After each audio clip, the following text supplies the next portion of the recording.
ඔහේ කෙරළ යනකම් ඔයාගේ මිනිහා බලන් ඉන්නවද? උපරවුස් එකේ පඩි පෙළේ ඉඳලා කෙලිනවා කියන්නේ. දෙන්නටම නාකි වෙලා මැරලා යන්න තමයි තියෙන්නේ. රාජපක්ෂලා කෙරළ යනකම් ඔයාගේ හස්බන්ඩ් දන්නේ නැහැ නේද වගේ කෙලියේ නිල් කඩේ මේ කෙලියේ අයියෝ මේව තුප්පයි කතා ආගන්නේ. රට කෙලෝගෙන ඉන්න ඔයාගේ අර්ථකථනයට අනුව. මිනිහට දන්නලද කෙලින්න ඕනේ, මිනිහට නොදන්නවද කෙලින්න ඕනේ. මම දැන් අභියෝග කරනවා මේක අද රැටම බලලා ටිකට් එකක් අරන් ඇවිල්ලා ඒ කියපු දේ ඔපෙරා හවුස් එකේ පඩිපෙළේ උඩ තියලා කරන්න කියලා. එහෙම නැත්තම් මෙතෙක් මං හිතුවේ මිනිහා පිරිමියෙක් කියලා. හොඳ මං ඔය තව සතියක් දෙකක් ඇතුළත ওই වැඩේ කරේ නැත්තම් මං කියනවා ඒ වැඩේ කරන්න අපේ දුව පඩිපෙළ උඩ තියලා කෙලවනවා. මිනිහෙක් නම් පිරිමියෙක් නම් ඇවිල්ලා ඒ වැඩේ කරන්න ඕනේ. ඕස්ට්‍රේලියාව වගේ රටවල මෙයාට සෙල්ලම් කරන්න බෑ. මං නිකන් විතරක් නෙවෙයි මම ගිහිල්ලා ඕස්ට්‍රේලියාවේ අපේ දුව එහෙත් මමත් ඒ නිසා ඕස්ට්‍රේලියානු පොලිසියෙත් පැමිණිලා දානවා. මේක මම නිකන් අත්හරින්නේ නැහැ. මේක තුරන් කරලා මේක අවසානයක් වෙලා නීතියක්.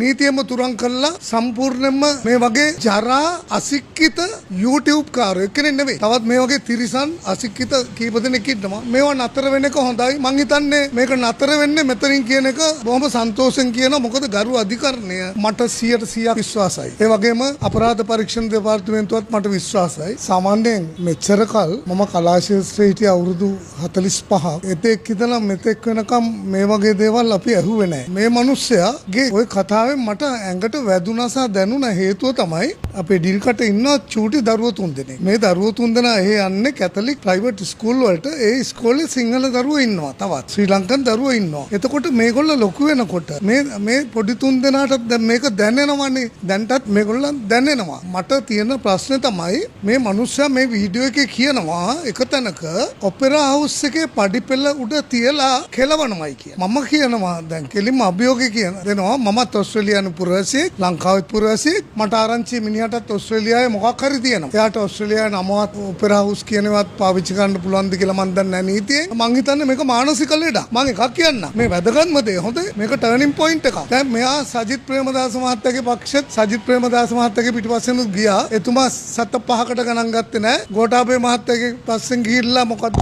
ආයතනයක සභාපතිකම් බණ්ඩ බැලුවා. එයාත් එතනින් විසුණා. අන්තිමට මෙතන පරණ පිනකට මෙතන රැඳුණා. හැබැයි මේ හැන්දෙම තමයි මේ ජනාධිපතිවරයාට වැඩි කල්ලන්ඩ ඉස්සෙල්ලා මේ හැන්දෙම මේ අසික්කිත වචන කියලාම මෙතුමට බැනලා මැතිවරණ ප්‍රතිඵල ළඟදී තියෙන මැතිවරණ කවදා හරි ප්‍රතිඵල කියනකොට මේ උන් නැහැ ඇති අපි ඔක්කොටම ඉස්සෙල්ලා ඔය එන කවුරු හරි එන්න ඉන්න නායකයෝ දෙන්න ළඟ කකුල් දෙක වැටලා ළඟ ඉන්නවා. ත්‍රිබල් ගේම් කාරේ මේ මිනිහට ආත්මයක් මට නම් පේන්නේ කිසිම හැදියාවක් මොකුත්